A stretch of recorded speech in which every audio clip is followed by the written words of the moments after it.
Welcome back, Red Spotters, and a show here on the Red Spotlight podcast. I'm your host, Alexis Soto, joined by my fellow agent, Mr. David Francisco. David, how are you doing on the 7th week of this Beyond the Shield series? Good. Can you believe it's been 7 weeks? Yeah. That kind of flew by. Oh, yeah. This is our obviously Beyond the Shield, and we recap the last season of Marvel's Agents of S.H.I.E.L.D. This would be the recap of episode 7 of season 7, the totally excellent adventures of Mack and the D. And that title should pretty much give you a good picture about how this episode is how the episode was and how our reaction to it is going to be. As usual, we begin with broad reactions to the episode, some vague takeaways as to the particulars, and then of course we break it down character by character, although in this case a large portion of the ensemble wasn't in this episode, but it's fine. Before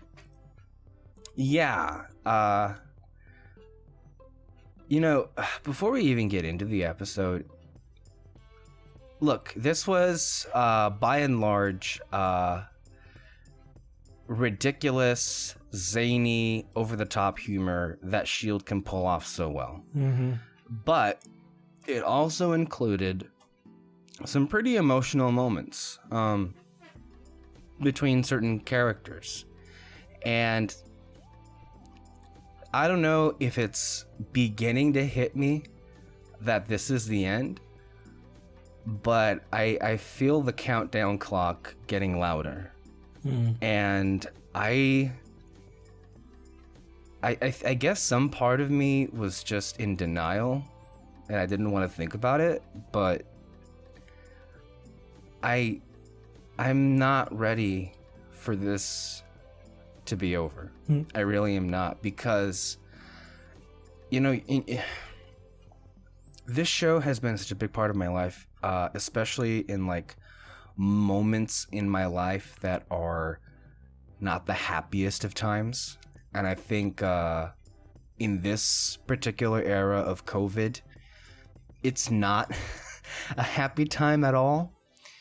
And it has brought, and this week's episode is like one of the best examples of it. It has brought such immense joy into my life, every week in a deadly plague pandemic going on, this, and of course Clone Wars. Like it's so weird, like in this like dark time, like my two favorite shows would like come back for like one last time and say goodbye. The parallels are so strange. Also, the 7th and final seasons of their shows coinciding just mere weeks between each other. And I kind of worry that when in like 6 weeks, when this show airs its final moments, what am I going to have left to kind of, get away from all of the shitty things that are happening right now? But yeah, it's starting to get to me. And it was pretty much sparked by some pretty unexpected, powerful moments between Deke and Mack. Yes, the episode is drenched in laugh out loud moments, humor that is so over the top it works, and yet they are filled with some of the most subtle emotional moments, because it is, I don't know if some people have said that it doesn't necessarily progress the story of season 7 forward. It does focus on character, which I, in most cases prefer. And it does push the characters forward. In particular, you get to see the growth in with Deke. And when I finished watching this episode, it made me realize how much I've really have kind of fallen in love with that character, and how unexpected it was as well. It's gotten to the point where I almost can't imagine the show without this character. He's become such a staple. And Jeff Ward really, really hams it up. He really knows how to deliver. I think a lot of, honestly, Deke does come from Jeff Ward based on what I've seen in his performance. But this basically was about Deke reaffirming who he is, without saying it, by showing it at every turn. And I think it's actually one of the most stunning turnarounds of a character. We're talking about someone that we met, and he was kind of a vulture, trading lives to save his own skin. And of course, there were circumstances that made us understand that situation. But considering where he was and where he is now, I know we mentioned it, I think, weeks back. They've done a lot with Deke this season, and I'm so grateful for that. Especially with the pairings with him and Mack and him and Yo-Yo. So to me, I don't know. I don't know what else I can say except that this really blew me away. No, yeah. In a way that I wasn't expecting. Go ahead. Yeah, this was a great episode for Deke. I really didn't expect them hitting so hard on kind of making that character wake up to reality almost, I guess.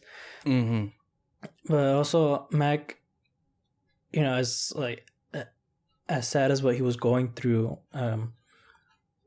it was really more of a Deke episode than a Mack, especially. And it's so weird because Mack was the forefront for the first half of it, Mm-hmm. And so and I agree it doesn't really progress the story much, which to me it's actually kind of important, but I like what they did with these characters. I really didn't expect them to bring him so much closer together. Oh yeah, I didn't expect that, and I also find it surprising because they were really butting heads throughout the season, and I'm guessing maybe even last season too. Actually, last season too. No, I mean, I keep stopping myself. Okay, where did this relationship or this dynamic with Mack and Deke really begin? I don't think those two really began to have much interaction up until the last half of season 5. Remember when Deke got shot and he needed to go into surgery? Mm-hmm. And then there was while he was in some kind of a drug-induced state, he revealed to Coulson and to Mack that he had a crush on Daisy. But I think it kind of really started in, I think, toward the beginning of last season, where they have to rescue him from Sarge. Where Mack finds the framework video game and with the model Daisy there. That's, I think, where those two really begin to have a back and forth. So I it wasn't until towards the end of the episode that I was kind of oh wow, these characters are really coming together now, and in a great way too. And it just kind of reaffirms what I said before, that Mack is the big brother of the group, and their relationship is almost kind of how Mack and Fitz was in the second season. Yes, yeah. And it's actually kind of funny too, especially because it's his grandson. So Fitz his grandson, so it kind of makes sense. Right. And then even to add another thing onto it, I mean that pretty much is a relationship with Mack and his actual little brother. So that we've seen, and of course it comes here as well because we see them as children in this episode. No, you're so right about that. Yeah. Just mind-blowing as I'm realizing it now. Yeah, the parallels, right? You'd think that they would, I don't know, the writing on this show I really have always just really appreciated, especially when in the later seasons when we're pulling from older material and it's more than just a cameo or a reference. It really is building character based on previous arcs that are really kind of serendipitous, if that's the right word of saying it. Because that's right, we started talking about those two in the beginning of this season with the first two episodes of putting Deke and Mack together, like the director and the new guy, and how much like Deke can learn from Mack. And the biggest thing here in this episode is, oh my God, it really is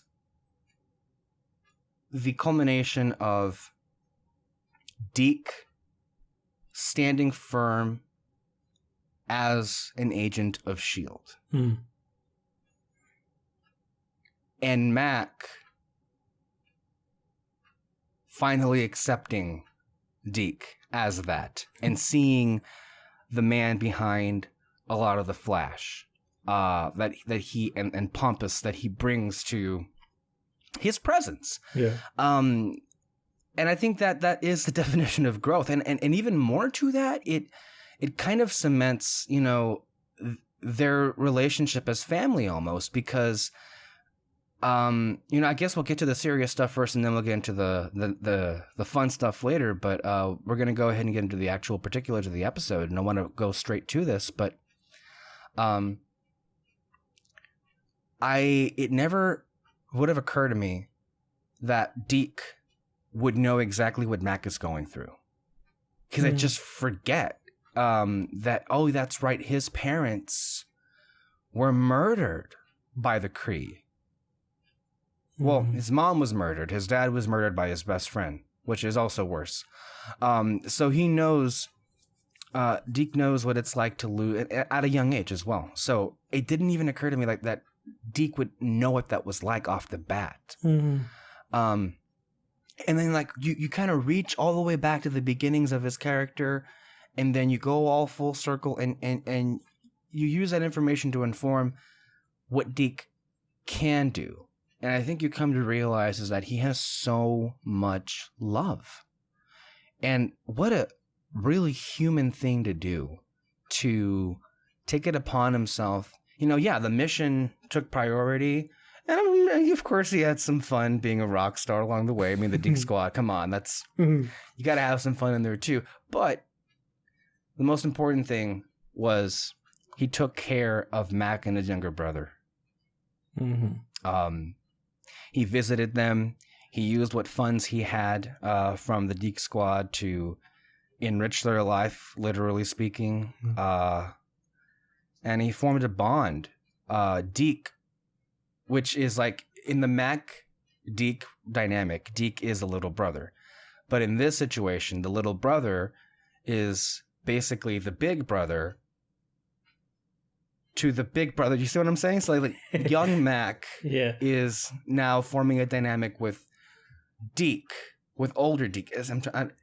You get what I'm saying, basically. Yeah, time travel, that shit. And it's in that moment where like at the end of the episode where Mack is going to meet little Mack, and Mack looks over at Deke and it's like, wow, it's like it really is messed up what Mack went through. And I understand the need for this episode for him to just decompress and experience that. Because Mack has been through so much loss. And this was... It destroyed him. And it's not something that I think could have been resolved in a matter of an episode. In like, oh, we're in the 90s now and we'll get over it because we got to move on to the next thing, No, this was a deep gut punch. And in order for that moment to be more of an impact, we needed him out of commission. And we needed him to basically go through this. Half of it alone, and then the other half with his friends. It was very much like Bro Thor from Endgame kind of depression. It literally was. Yeah. So, yeah. You want to say? No, I mean, like you said, it was literally like a Bro Thor type of thing. And I mean, he even grew a beard and started drinking a lot. It's it's sad, but it's kind of funny. Yeah. I think it just showed, like, I think it just shows how differently he is from the rest of the team Mack. Because with Daisy, when she dealt with, like, the loss of her boyfriend Mm-hmm. and her parents, she kind of just she went off on her own, but it was more of like a rage type of leave, you know? Right, like a suicide mission, basically. Yeah, almost Wanting to something like that. sacrifice herself, yeah. Mm-hmm. And so I kind of liked how Mack dealt with it. I mean, he shouldn't have dealt with it on his own, but you know, the guy with like the biggest heart just kind of wanted to be alone for a while. He's been on this show for 6 years. He's been through quite a lot. But this was like this was like the straw that broke the camel's back. Mm-hmm. Like this crushed him. Yeah. And I get the sense that it's not just, you know, this latest thing. It's the combination of all of those things just like bursting the dam, you know? Like it's just so fucked up, the things that Mack has gone through. It really fucking is. Yeah. Yeah. And since we're on with Mack, for as depressing as Mack would think his situation is, it really, oh my God, this moment. So I love how Deke was like checking in on him every few months or so. Yeah. They're in 1982 through 1983 for about 20 months, so just less than 2 years. And one time Deke shows up, leaves a note under his door to go to the bar. There's something going on, or meet him there. Mack shows up, and quite possibly the best moment in television history happens. I'm not even gonna lie to you. When Mack was there, and then the bartender like told him the encore is about to happen, and then the music started happening, and we see Deke's feet climb up to the stage. I think I screamed because it was like, no, because this was I think this was teased weeks ago when they had said that they weren't going to do a musical episode, but there were going to be musical elements added to it. And this is what it was going to be. So this was Jeff Ward actually singing. Yeah, this was actually him. Don't You Forget About Me. Decent cover, right? Not bad. There's so much about this that is just perfect. Not just, of course, the costume, how beautifully it fits with that character. I mean, it is part of his like whole like thing, as well as like stealing things that aren't his. So it just kind of is just a lot of humorous things at once. Jeff Ward said that he had looked at Prince, Michael Jackson, the Rolling Stones, David Bowie, and threw that all in together in his performance in this. And again, if you've noticed, parts of the lyrics were switched out because it's one of those things where like you can't remember what the lyrics are, so you just kind of make it up. There was I love how like it's humorous, but then there are parts of it that are serious in this as well, because he switched one of the lyrics. Instead of saying baby, he said Daisy, don't you forget about me. And then you realize, oh, he's singing it to Daisy, don't you forget about me. Which is kind of sweet, you know, in the way that Deke can be. And then at the same time, where the comedic effect of this is played off to its like true like crescendo, is they play the whole fucking song. It was the whole thing. I was actually really surprised by that, but also kind of like it was funny because I was laughing at the fact like, oh my gosh, of course he would steal a song from a famous song and all that, right? But that was also kind of crushing because I was like, you're getting the lyrics wrong. Oh my god. And crushing it too. That's what you're saying, right? It's like, man, like you misremembered the lyrics, but it's still a hit. Yeah, it's still a hit, and everyone's like loving it and everything. It's so funny, and Mack is just like, oh god. Well, that's where it's the best, right? Because like Deke is like, at the same time, Jeff Ward is giving off this hilarious performance while Deke is having this kind of like, you know, beautiful moment, kind of a message in the bottle of Daisy or whatever have you. But it's played off so beautifully because you keep cutting back and forth from the performance to Mack. And as the performance keeps going, Mack's face is just dropping and dropping and dropping. And it's like, and this is where it gets really like fucked up and funny. Mack must be thinking, you know what? It's bad enough. It really has to be. It's bad enough that I lost my parents and that they were killed by robots and that I'm stuck in 1983. But now here I am having to listen to Deke, who is kind of a ripoff artist, doing what he always does. And I must be in hell. This has to be hell. That's what Mack must be thinking. So it's like so much is expressed through obviously facial expressions in that sequence, but I thought it was perfect. Yeah. No, hilarious scene, honestly. And it does get pretty funnier as the episode goes on, but I think it was just like a nice it was actually a cool way to cut the tension, right? You know, because pull that plug, basically. You rip that cord out immediately. Yeah, because we kind of skipped over it, but like the beginning though, Mack he like sees his younger self and his little brother, and he wants to go up to them, but he just couldn't do it. So then you just see him at his, I don't know, some house or some apartment, and you see that for a year he's just been watching TV and building model cars and just drinking away. So it was really sad, and you're just kind of wondering, like, oh my gosh, like how long is it gonna keep doing this? How long are they gonna have to wait?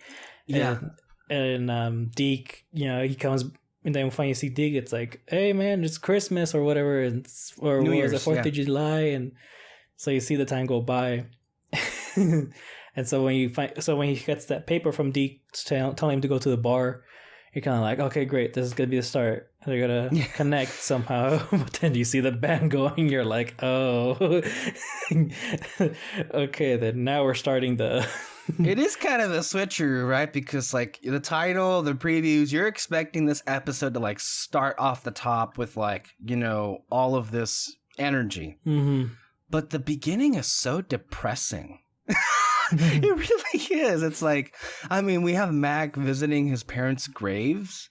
Oh yeah, that's a downer. I'm okay. This wasn't the episode I think we were advertised. Okay, it was, yeah. And then of course it begins to slowly turn the wheel into like, okay, bam, we're into it. A couple of things to mention though.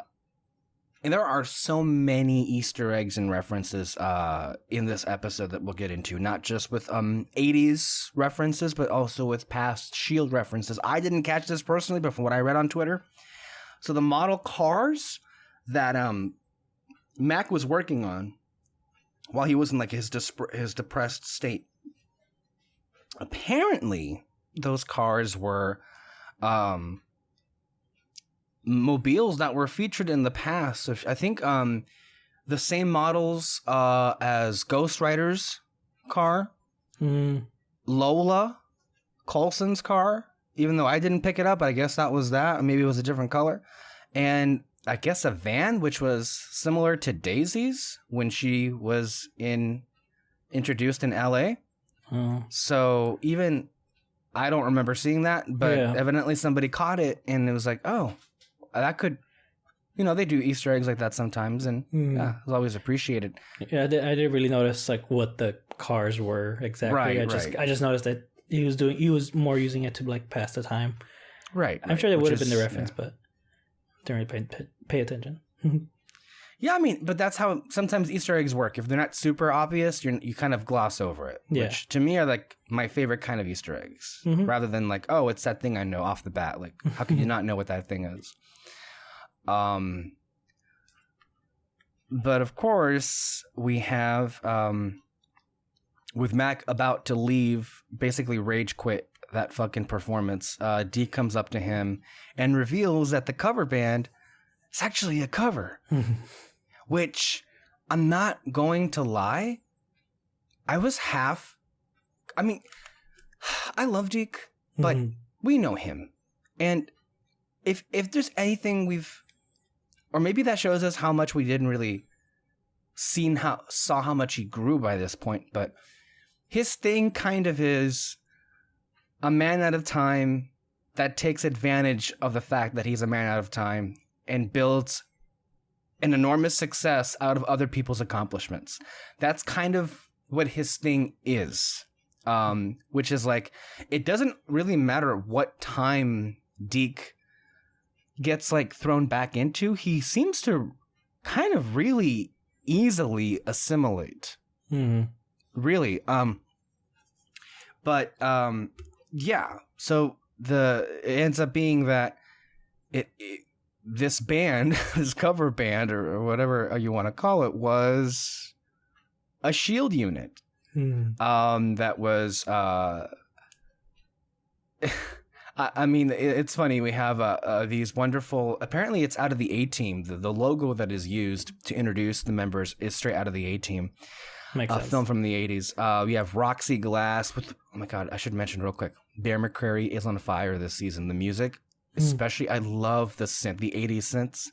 It almost felt like I was like listening to an episode of Stranger Things, is how like the score was for this episode. We get the introduction with Roxy Glass, Olga Pachenkov or Chenkov. Of course, we have to have a Russian in there somewhere.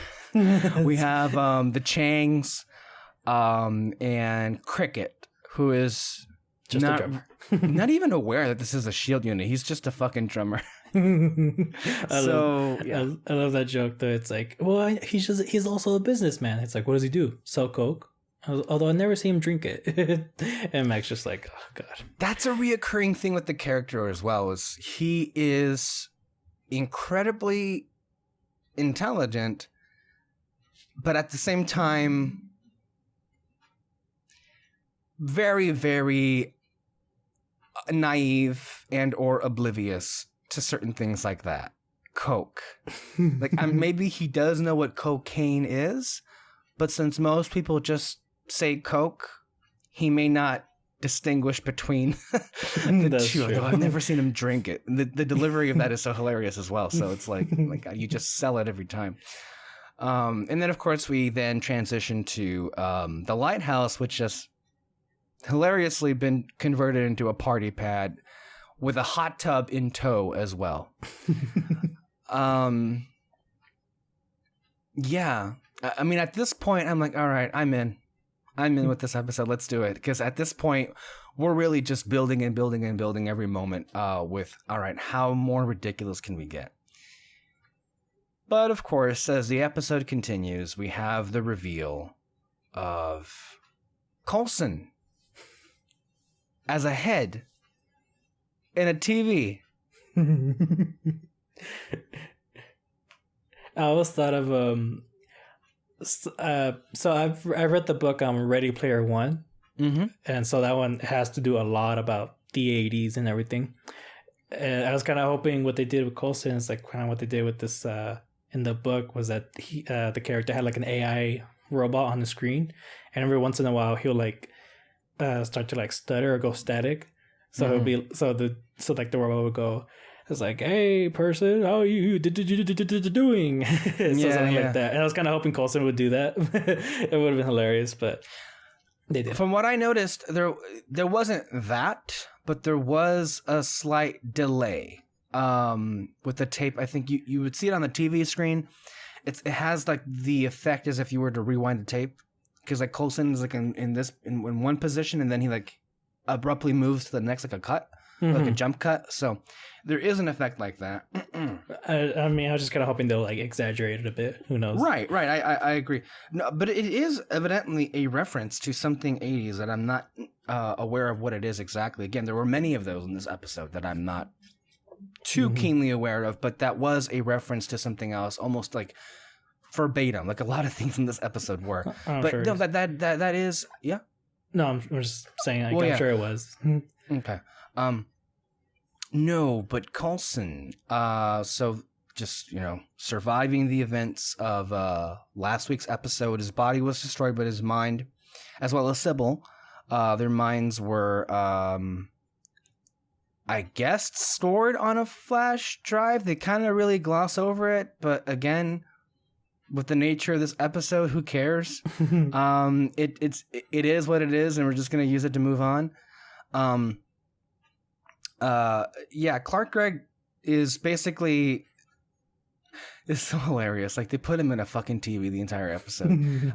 It even comes to a point, like, where the end, like, hey guys, I'm here. Can I be in the circle too? And Deke has to, like, come in and, like, you know, roll him up to the circle and everything. Yeah. But no, I also found it hilarious too. It's like, so when Deke starts him up and Mack realizes that that's Coulson in the TV, and he's like, Coulson? And then Coulson immediately responds with like a sentence that pretty much says, I'm having an identity crisis, where he's like, and not a bunch of ones and zeros trapped in a virtual hell. I hope so. Because building off on what happened, I think, was it last week when he sacrificed? He really does identify with as a person than just a bunch of ones and zeros, you know? So that is pretty consistent, but then also the delivery of that is hilarious with it. There's this one instance when they're doing the training sequence, and Mack and Coulson are observing. This team just completely wipe out. I think what did Deke call it? The gauntlet or something? Mm-hmm.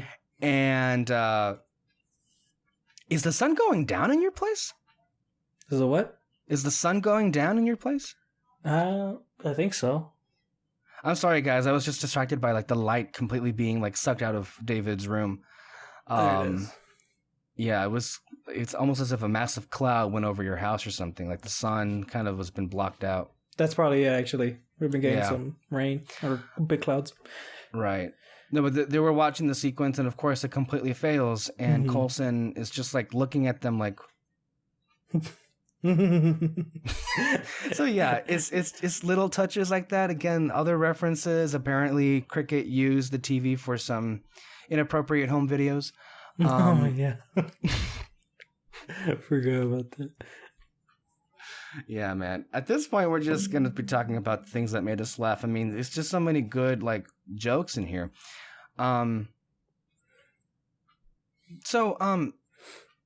What did you make of... So we had some answers. We had some questions last week, but we had some answers. So apparently it was just one Chronicom ship that was traveling through time while the rest remained in the original timeline, in the present timeline. And so they basically wiped them out. Mm-hmm. The mission was basically kind of done. And as to why the Zephyr jumped, I think we're going to get some answers with that. That's not related to the Chronicoms, it seems. But that's a pretty impressive thing. Like, they basically won. Of course, they didn't, because Sybil survived on a hard drive of some sort. And, yeah, that's interesting.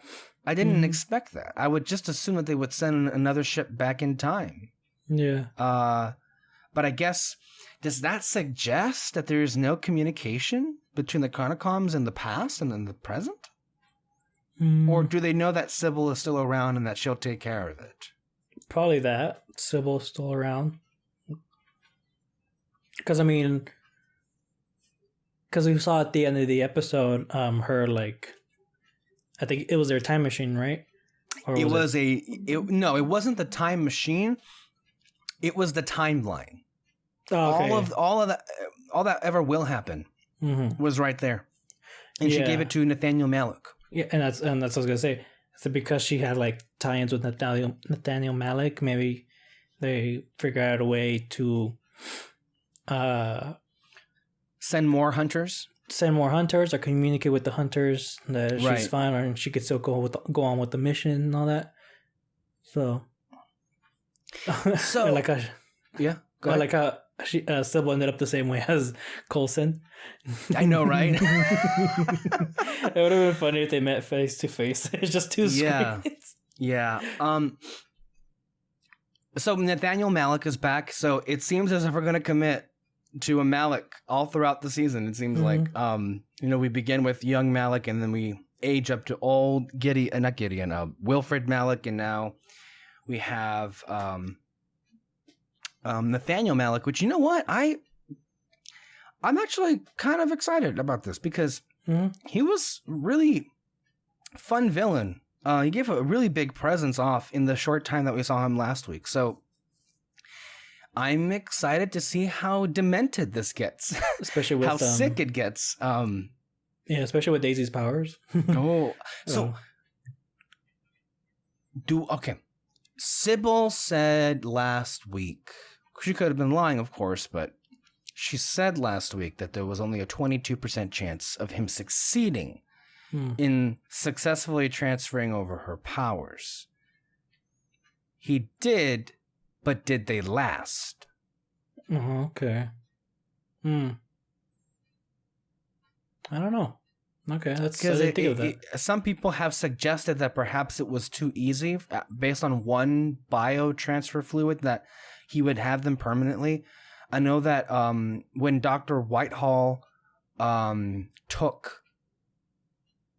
Here's the thing. So when Dr. Whitehall took Jiaying's power in the original timeline,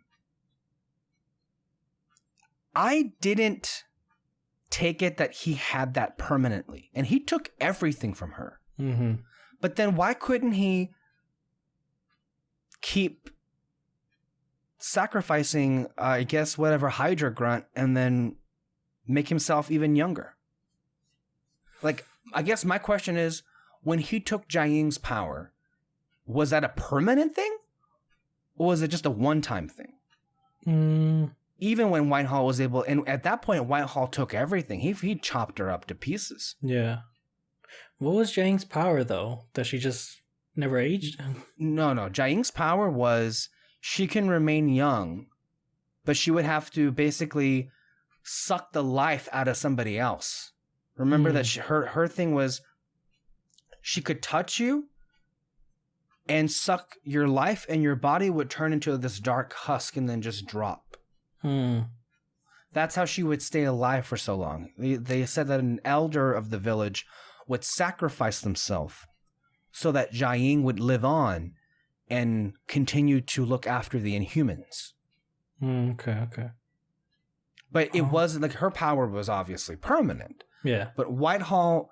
I never got the impression that he had that power was with him the entire time. Otherwise, if it were the case, he was basically killed by a bullet to the chest by Coulson. I'm sure that if someone came close to him, he could have just absorbed them and he would have continued to live.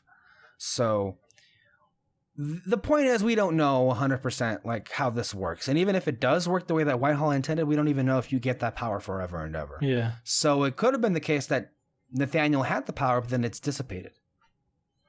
I hope that's it. That'd be cool. Just so you can have that tension between him and Daisy to keep going. To be like, I want your power, blah, blah.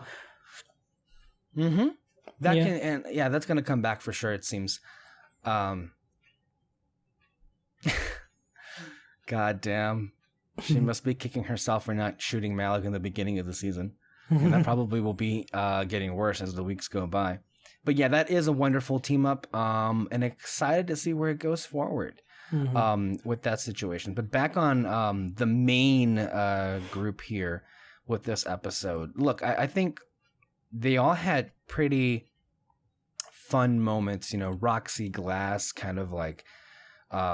she kind of reminded me of like Winona Ryder in some way, especially with like the tone of her voice. We had Olga, who is the stereotypical like foreigner, because there were like, I guess, foreign exchange programs that were really prevalent in the 80s. Of course, we have the Changs, and they're hilarious. Cricket is fun because when the whole sequence, he's the only one not aware like it's an actual like S.H.I.E.L.D. spy unit, and like he just happens to like walk in on these guys like doing their practice situation, and he assumes that they were filming a music video. Again, like, I guess if we're gonna look at the references, there are so many. I don't even know where to fucking start. Like, apparently the house that Mack and his brother live with Uncle Marcus was very similar to the house that Marty McFly lives in Back to the Future. That's one. I didn't catch that, but it's there. I guess as soon as you mentioned like the house is going to be a reference, I was like, oh, Back to the Future, huh? Yeah. So yeah. I mean, I didn't see it watching the episode, but I mean, now it's kind of it seems kind of obvious, I guess. There's a lot of stuff that's hidden in there. I think the big one. A lot of stuff. The big one for me though is when you see that guy, when he first that computer guy. Yep. Meeting Sybil for the first time, and you see the computer. It's like, who's there, or like, who are you? Or, right. Oh, I think it was like Sybil asked like a yes or no questions and said YN, and I think that was a reference to War Games, I guess. It was directly a reference to that, but I got some Tron vibes to it as well. True. Because you are like taking this AI and taking her into the real world. But yeah, there was of course Top Gun.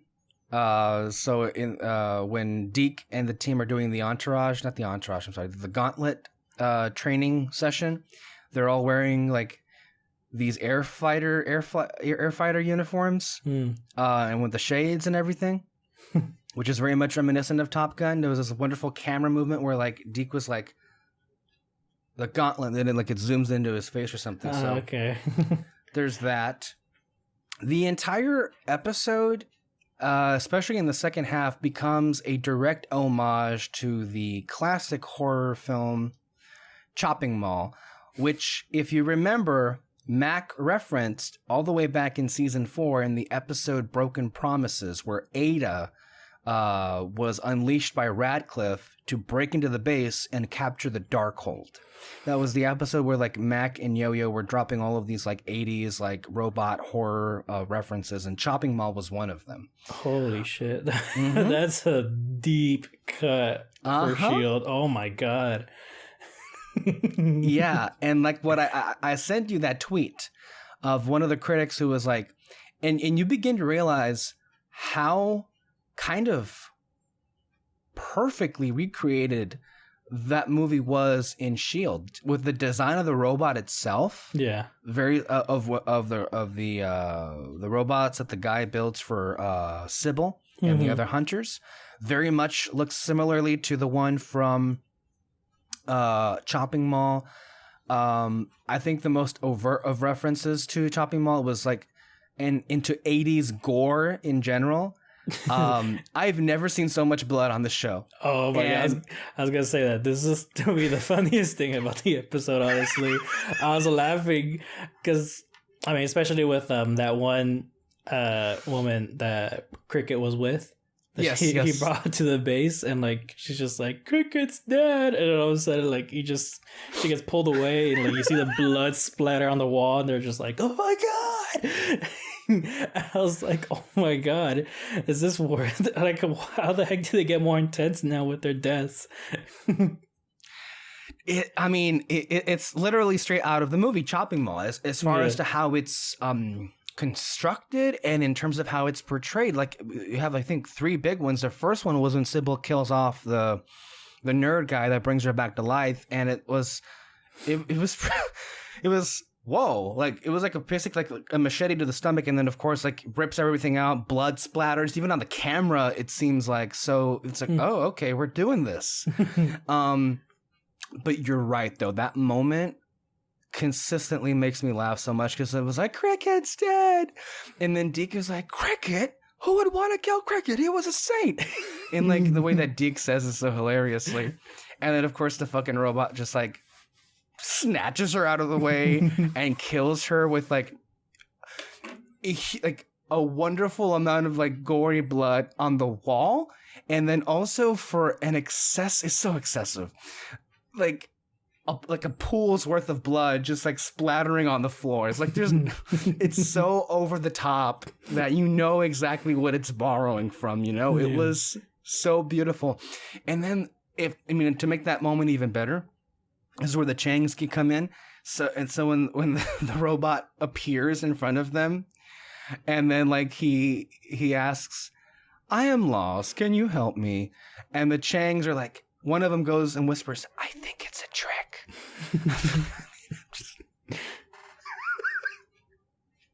Oh man, that kind of humor kills me. It just, I'm dead. I'm dead. That's kind of like what my situation was like throughout the episode. But it's not even where it stops, because what was so like I think eerie is the design of the lighthouse base, the hallways are, again, like this is the same set that's been around for 3 years now. But the set looks almost like some of the hallways that were used in Chopping Mall, and where the robot was like, strolling through. Like if you look closely, the design of the walls of the lighthouse are kind of the same. Wow. From Chopping Mall. It was kind of like eerie how like close it resembled it. I'm trying to look at what else was ripped off. Of course, the blood. Direct scenes like the ones we just mentioned were literally taken from the movie, with close-ups of gory shots and blood oozing out. We even have the trope. Of course, we just mentioned, of course, the cricket was killed and his girlfriend was killed. Of course, horror trope. The couple that's about to have sex. The first ones to die. Yeah. No, as soon as it cut to them, like knowing that the robots are about to attack, I'm like, oh yeah, of course they're gonna die. Yeah.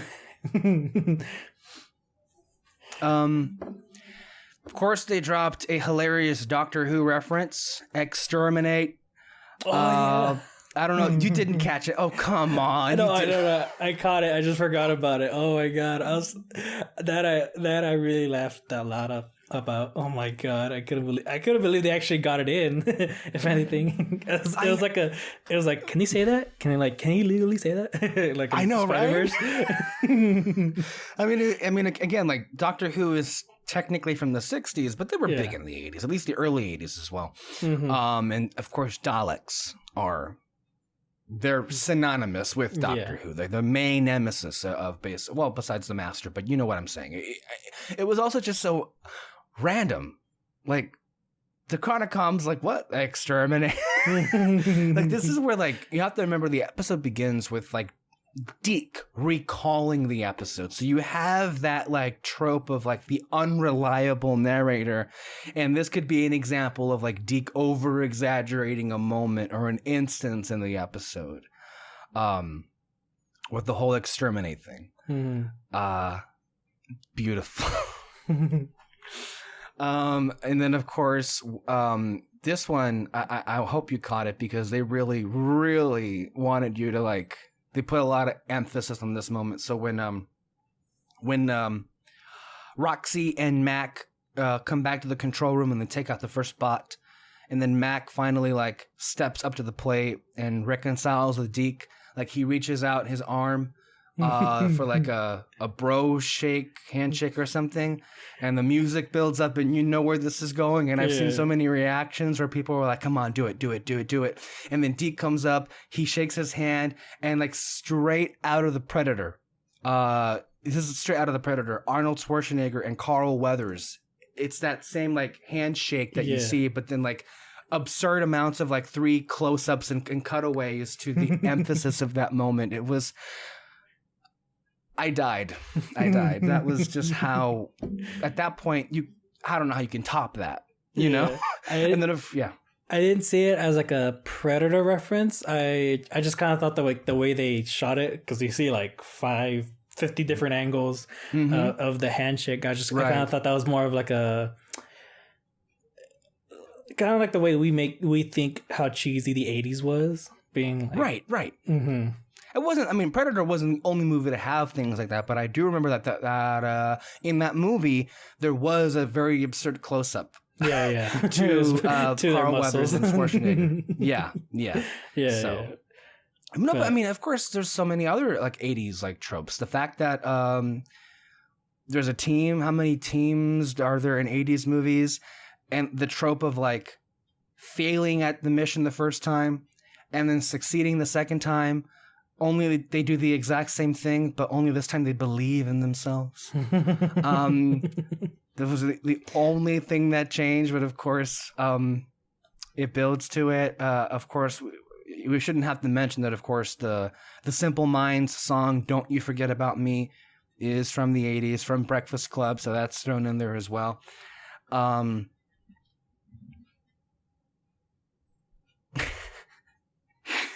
I'm just laughing just thinking about the episode. Yeah. The 80s gore, horror, the cheesiness of it all. It really, I think, worked off better than I honestly expected it to be. Mm-hmm. And I noticed that the more and more I watch the episode, the more and more I love it. And you know what really is the benefit of season 7's story of the time travel thing? I think more so than any other season of this show, there are standalone episodes that are so unique and so unto themselves that I think they may be the most accessible for repeat viewings. Yeah. They're so good. Yeah. And I also want to mention the director of this episode, and I should have caught it because I had a similar like tone to it, directed one of my favorite episodes from last season, which was episode 3, Fear and Loathing on the Planet Kitson, which is basically where Daisy and Simmons got high on drugs on that bar. Remember the space episode? Okay. So yeah, that makes sense. it makes perfect sense. Oh my god. No, yeah, you can definitely watch a lot of these, at least the ones that like hit hard on the decade that they're on. The genre, yeah, for sure. Yeah. So I need to watch this episode again. Actually, I was going to, but I didn't have time. But yeah, I've lost count how many times. I think I've seen it like 7 times. I mean, Wow. 7 times. I mean, twice as like the whole thing through. But the other times I watch, I'm a big fan of reaction videos. So I have like a bunch of like reaction YouTubers that I follow. So I watch their reactions. So okay. That's how I absorb multiple viewings of it. Not that I watch the whole thing through 7 times, although I wouldn't be opposed to it. Yeah. That's kind of how good I feel this episode is. Yeah. But yeah, it's so good. I wouldn't mind seeing a spinoff called The Deke Squad, coming to a Disney Plus near you. Never, but I mean, if only, right? I mean, they really could. Yeah. We could see that. I mean, by the time that this episode, before we get to the end where like Yo-Yo and May meet back up with them, it had been a year, I think, or at least 10 months. We could do a miniseries about that. The Deke Squad. Yeah. The title itself, The Totally Excellent Adventures of Mack and the D, is a reference to Bill and Ted. Oh my god. How do we not catch these things? It's just they're staring us in the face. Yeah. Oh, I mean, that's like deep 80s stuff. For me, like 80s is more of like certain like great movies. I don't know. I can't really think of one. I mean, yeah, it's deep stuff, right? Like, I mean, I never seen Chopping Mall. I guess I did now with this episode, but I mean, because it pretty much borrowed so much from it. Yeah. Gosh, I can gush about this episode forever and ever and ever.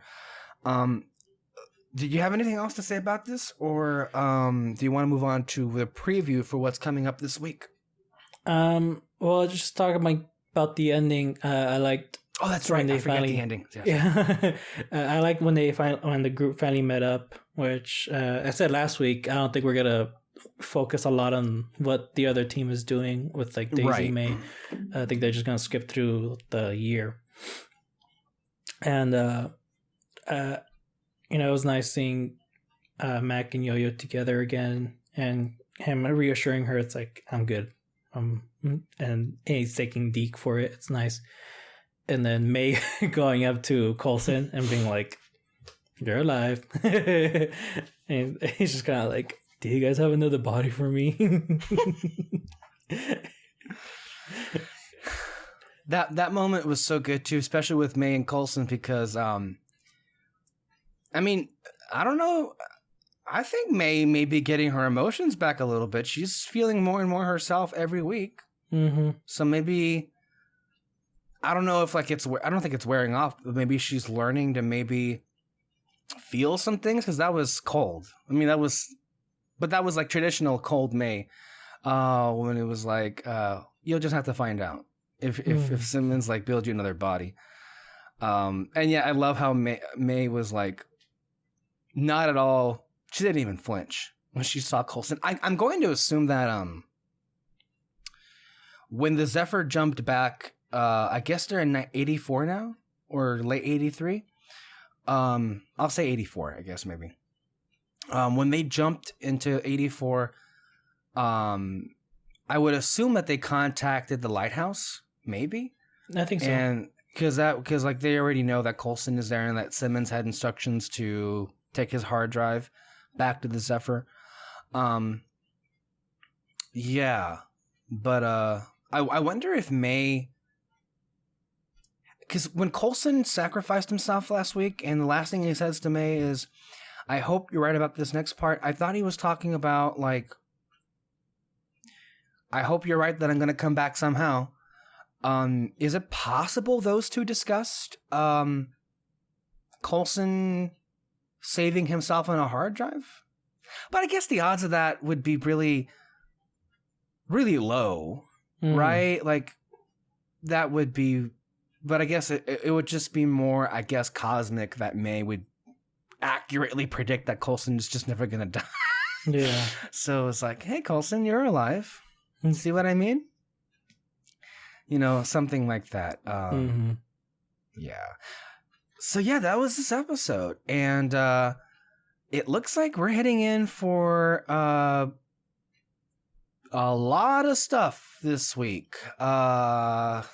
Things I probably should have anticipated, but it still caught me by surprise as to who's going to be appearing. But before that, it is being teased. I think in Natalia Cordova and other critics have been like on social media these last few days confirming that this episode is basically the Mayo episode, May and Yo-Yo episode that has been teased for a few weeks now. So, and we're going to be dealing with Yo-Yo and what's wrong with her.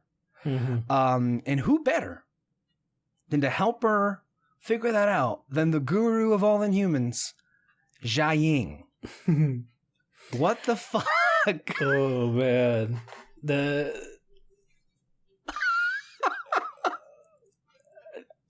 my god, what the heck is gonna happen? What is gonna happen? I feel like they're gonna bring tension because, like, you know, she's a villain at this point. So I feel like they're gonna bring in. She is a villain, but at this point, she's not. So just so we understand the timeline here, because I had questions like this myself and so did other fans, and I made sure I went back and we know the history. At this point, she is not evil, because at this point, Whitehall is still imprisoned.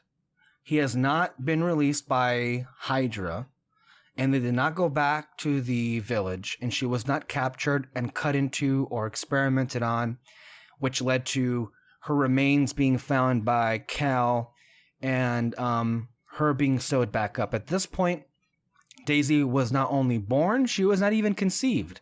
I'm not even sure if Cal is technically in the picture as far as Jia Ying's life is concerned. So this is Jia Ying when she was good, not when she had her heart had turned cold. The whole Whitehall Hydra stuff hadn't happened yet. She had encountered him before when he was Werner Reinhardt back in 1945. But at this point, all that stuff that will happen hasn't happened. Oh, okay. Never mind then. I mean, I think the tension's still going to be there because May remembers Jia Ying, and that wasn't a pleasant experience. Yeah, I mean, I think for sure then the big tension's going to be, I feel like Jia Ying is probably going to suspect something off about them. Yes. I mean, clearly, because, I mean, the fact that they're going to be going to her for help because she can help Yo-Yo. But at that point, remember, they they were startled back in the early 2010s when an obelisk went off and that someone had gone to the temple and had the whole inhuman transformation. It's going to be suspicious off the bat that Jiaying doesn't even know of Yo-Yo's existence. How is it that... Because she's supposed to know. Mm-hmm. She picks who goes through the mist and becomes an inhuman. That's the whole process. So immediately, there will be suspicions. Yeah. And then you're going to have that whole bit of, should we tell her what's going to happen or should we just let it happen? Oof. And I wonder how much of Daisy we're going to see in this episode. I think the focus will be on Yo-Yo and on May. I wonder if they're even going to tell Daisy if they're going to go see Jiaying. Probably not. I mean, who knows? Like, again, we don't know what's happening this season. Yeah. And I think that the main thing is they're dealing with... So the Zephyr is not being pulled around by the Chronicoms. Something obviously has gone wrong, and they need to fix that pronto. Mm-hmm. That's going to be the priority, I think, with what we're seeing. But I never thought we'd see Afterlife again, and Jiaying and all that. But yeah, I got to tell you, man, I don't know how you feel, but like this season has really like completely blown away my expectations. Yeah. I mean, it's really unexpected, just like how crazy they're going with this season, but also kind of like how they're kind of like slowly building to like a look how far we've come type of thing. Yeah. So yeah, the season's great. It really fucking is. Not just for all the fun they're having, but I don't know what it is, but like there is something, maybe the fact that it was their last season, like really, really like supercharged them. Maybe they just felt the more comfortable that they ever felt before. But this may be the best season yet. Yeah. And that's to me, that's kind of a high, pretty big praise considering season 4 was outstanding. Mm-hmm. That was an outstanding season. Yeah, I think. Well, I would say this season is just definitely more fun, for sure. Yeah, I think season 4 it just had like an amazing story, amazing build absolutely. And I love season 5. Mm-hmm. And I love it for yes, the story, but then also the what it was building to. Mm-hmm. That being said, if we're gonna, because that season was being framed originally as a final season, and I think it did about a good as job as they were doing. That being said, I am so happy we live in the timeline where the show ends with this season, because they're so good. I don't know. Like I said before, they're so good. I'm happy they're not gonna come back for another year because I don't know how you top this. Mm-hmm. I don't know how you top this. Yeah. That being said, Disney Plus, if you're listening and if you want more shows, I can tell you right now that an Agents of S.H.I.E.L.D. TV show would be very popular, and then you can include Nick Fury, Maria Hill, Talos from the Skrulls, and you can even, I don't know, bring back Daisy Johnson. I don't know if that's an idea you want to consider, but you know what? I think that would be very popular. Especially it's a big cast, though. It's a big fucking cast, but I mean, they're shelling out the big bucks at Disney Plus. That's true. They're shelling out the big bucks. So I think we're done for the week. And we wait with fainted breaths for what is to come the following week here on Beyond the Shield with more Agents of S.H.I.E.L.D. Thank you all so much for listening. Thank you, David, for being here. A reminder, you can catch all of our programs Under the Spotlight anywhere you listen to podcasts. And until next time, bye-bye. Bye.